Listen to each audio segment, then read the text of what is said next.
그 소녀는 볼 수도 들을 수도 말할 수도 없었습니다. 소녀의 세상은 암흑천지였습니다. 아무도 아무것도 가르쳐주지 않은 그녀 앞에 한 선생님이 나타났습니다. 그리고 동물 같던 소녀, 세상과 담을 쌓은 소녀에게 다가가 하나씩 가르치기 시작했습니다. 궁금한 것들을 만지게 했고 수없이 반복해 글자를 가르쳤습니다. 세상에 태어나 처음으로 자신을 믿어주고 이끌어주는 선생님을 만난 그녀는 세기의 위인 헬렌 켈러가 되었습니다. 여기 학교에서 길을 잃은 아이들이 있습니다. 성적에 주눅들고 도전보다 포기에 익숙한 아이들.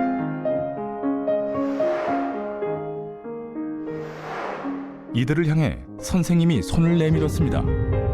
과연 이 아이들은 학교에서 날개를 달 수 있을까요?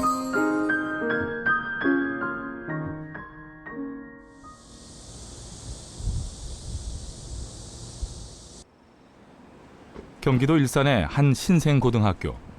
아직 1학년밖에 없는 인문계 고등학교입니다. 안 자고 모르겠어요. 뭔 소린지도 모르겠고 뭘 해야 할지도 모르겠는데 학교에서 공부는 가르쳐줘도 공부하는 방법은 가르쳐주지 않잖아요. 저에게 공부는 밤하늘의 별이에요. 저만 이런 걸까요?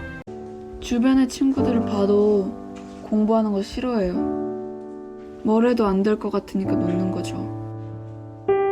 선생님 관심도 귀찮고 공부하는 것도 귀찮고 귀찮으니까 안 하고 공부가 너무 어렵게 느껴지더라고요. 어떻게 해보려고 했는데 잘 안 되기도 하고 누구한테 도와달라고 해야 할지도 모르겠고 그러다 보니 너무 늦었다는 생각이 들었어요. 그래서 그냥 포기했어요. 주변 친한 친구들이 다 공부 잘하고 그랬는데 저만 공부를 좀 못했거든요. 차별 아닌 차별을 조금씩 하시고 그리고 되게 기분이 나빴어요. 그래서 이번에 제대로 한번 보여주려고요.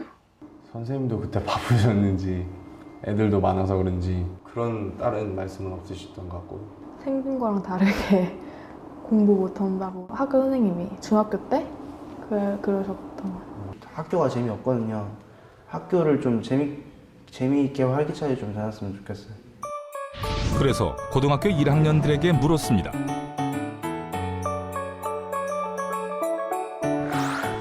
공부를 잘하기 위해서 필요한 것이 무엇입니까? 그 대답의 1위는 스스로 열심히 하는 것. 5명 중 1명은 선생님의 도움이 필요하다고 대답했습니다. 그렇다면 공부를 잘하기 위해 어떤 노력을 해보았느냐고 물었더니 정작 선생님에게 도움을 요청했다는 답변은 미미했습니다. 그렇다면 선생님들의 생각은 어떨까요? 교사들은 대부분 여러 가지 이유로 성적 하위권 학생들을 마음만큼 배려하지 못하고 있다고 대답했습니다. 하지만 기회와 여건이 된다면 꼭 돌봐주고 싶다는 대답이 100%였습니다.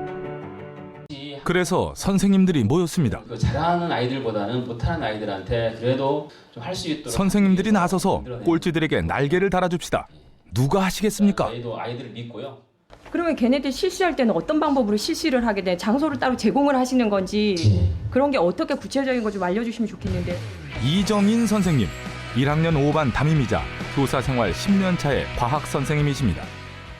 그동안 말로만 하고 실천하지 않았던 거잖아요. 아이들을 장기적으로 붙들고 앉아서 공부를 직접 해가면서 공부 방법까지 가르쳐 줘가면서 그러니까 그걸 저도 새로운 도전이라고 생각을 해요.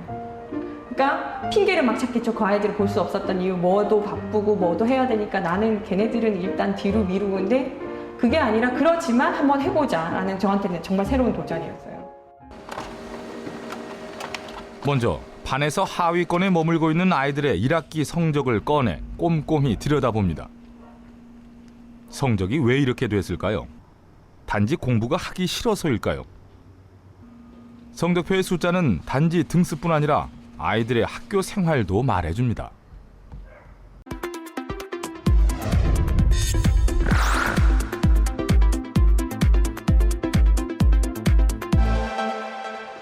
프로젝트 시작 첫날, 아이들의 현재 상태를 점검해 보기 위해 검사를 실시해 보기로 했습니다.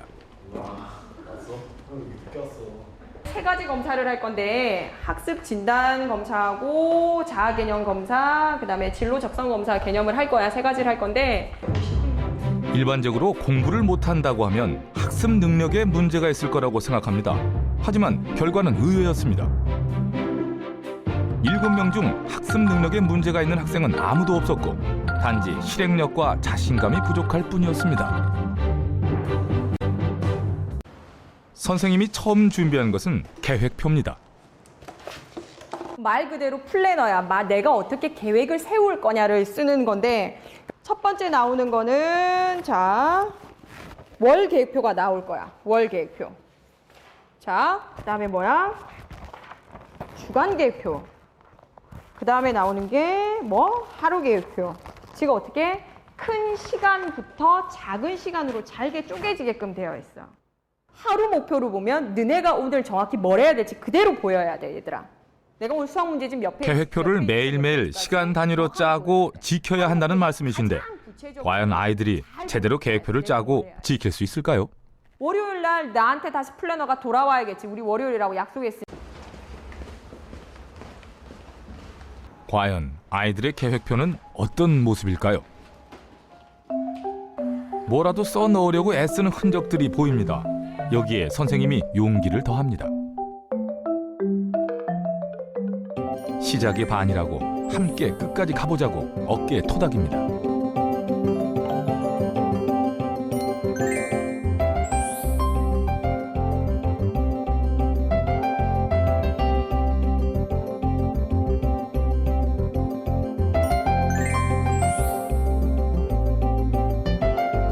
이런 선생님의 마음이 아이들의 마음을 움직일 수 있을까요? 그래서 때로는 몸 따로 마음 따로 그렇게 시간이 흘렀습니다.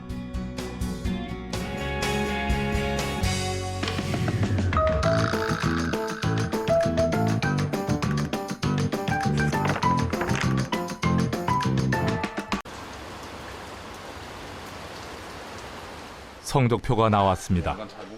내 성적표지만 보고 있자니 이거 참... 국어랑 사이가 에바야. 국어 어떻게 이렇게 못 보지 나? 어떻게 이게 올린 점수라고 말하지 난? 저만 볼 건데. 와, 그럼 진짜. 이 새끼 잘 봤구나. 기가가 53이구나. 8점이 크리야 진짜나. 어떻게 8점? 이 점수 나왔는데 뒤에 있는 게 신기해. 나 사회 42점 맞았는데. 60원 넘겨보고 싶다. 60점이 이렇게 힘든 고지일 줄이야. 그때 한 거에 비해서 되게 못 미치게 나왔던 건 사실이에요. 그래서 도대체 뭘 잘못했을까? 무엇이 짚고 넘어가야 될 문제인가에 대해서 거기에 대해서 많이 생각을 했고요. 뭔가 챙겨주지 못했다는 미안함이 되게 많이 들었어요. 그래서 스스로 이렇게 아이들은 하고 있는 걸 제가 중간중간에 점검을 해주고 아이들이 뭔가 놓치고 있는 부분들에 대해서 약간 얘기를 해줄 필요가 있다는 생각이 되게 많이 들어서 플래너도 그렇고 좀 점검을 좀 해주려고 해요. 이제 꼬박꼬박. 누구야? 진원이 안 왔어? 왔는데 어디 갔는지 몰라? 용규 안 왔구나. 자, 그 다음에 왜 이게 플래너 내 건이 아직 안 오지? 건이야, 플래너. 변함없이 아이들의 계획표를 챙기고 더 꼼꼼히 일상을 챙깁니다. 교사의 관심이 아이들을 지탱해주는 가장 든든한 줄이라는 걸 선생님은 누구보다 잘 아시니까요. 용기야 어디쯤 있니? 버스 왔어? 그럼 너 8시 반 수업 전에 들어올 수 있겠니? 얼른 와라. 이리 오시지요. 어디 갔다 오셨습니까? 화장실에 있었어요. 왜 화장실에 변비가 오셨나요? 아니 그냥 내가 얘기하는. 시간 좀 지키시지요. 동치는 자리에죠. 그래서 플래너요. 저번에 끝나고 고기 먹으러 갔다가요. 용기 가방에 맡겼는데요. 아직 용기한테 있는데. 연기 오는 대로 적어서 다오 선생님한테. 너 주말에 공부한 거 적어가지고. 아이들이 머뭇거릴 때 교사가 해야 할 일은 손 내미는 일일 겁니다. 내가 너를 찾아다녔는데 어디 있다 여기 하려고. 가려. 너 플래너는? 내고. 냈어? 너 오늘 왜 늦었어? 그거. 뭐? 늦잠 자고 버스 있어. 늦잠을 주무셨어요? 주말에 뭐 하셨는데요? 공부 아예 안 했어? 어제 좀 봤어요. 좀. 조금 했어? 플래너 보면 알겠지 선생님. 네가 잘 기록해놨겠지. 일어나자. 알겠지? 얼른 들어가자. 수업 공부다. 아이들의 변화가 더딜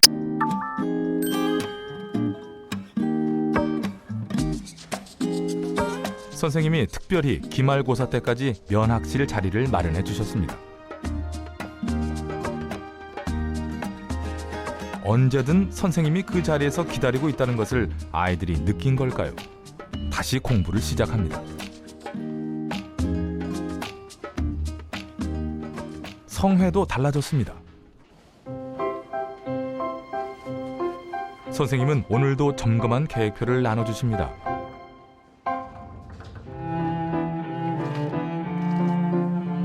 오늘은 선생님이 뭐라고 써주셨을까? 이제 계획표를 받으면 은근히 기대가 됩니다.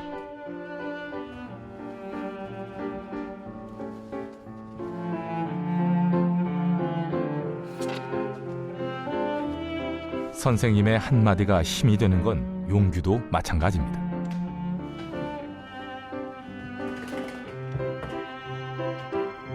역시 칭찬만큼 훌륭한 채찍은 없습니다. 무뚝뚝하고 마음을 잘 열지 않던 성회가 용기를 냅니다.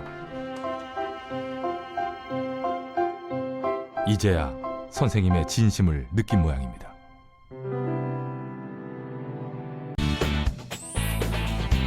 진득이 엉덩이 붙이고 앉아 있었던 시간만큼 성적이 올랐습니다.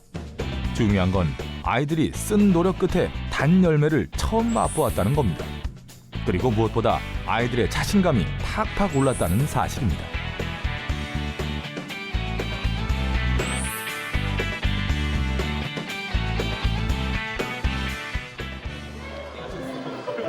아니 근데 그게 네 사진 올려야 돼. 새 학년을 앞두고 아이들이 선생님을 찾았습니다. 저희 네, 감사합니다. 저희 뭐 감사합니다. 뭐가 감사한데? 그냥 너희들 진짜 고생도 많았는데 시간이 좀 더 있었으면 해주고 싶은 것도 더 있고 했는데 좀 아쉽기도 하셨고. 기억에 뭐가 남냐? 야자 도망가. 야자 도망가기 위해서 나한테 욕먹은 거? 네. 그 다음에 혹시 서운했던 거 있으면 잊어버리고 내가 너네들 그지? 잘 하려다 보니까 어떻게 의욕만 앞서가지고 그게 잘 안 됐던 것 같기도 해서 좀 미안하기도 하고 얘들아. 감사합니다. 고생들 했다 진짜. 처음에는 공부해도 안 될 것 같아가지고 그냥 공부 포기했는데 선생님이 도와주시니까 성적 올릴 수 있을 것 같고 스스로 공부하는 습관이 얼마나 중요한지 알았어요. 한 가지 일이 있잖아요. 그걸 쉽게 어렵다고 생각하지 말고 또 한 번 부딪혀봐야 한다는 거. 제가 공부를 정말 하기 싫었는데 그래도 하는 신용이라도 하면서 노력을 해봤으니까 그래도 노력을 하면 조금이라도 되는구나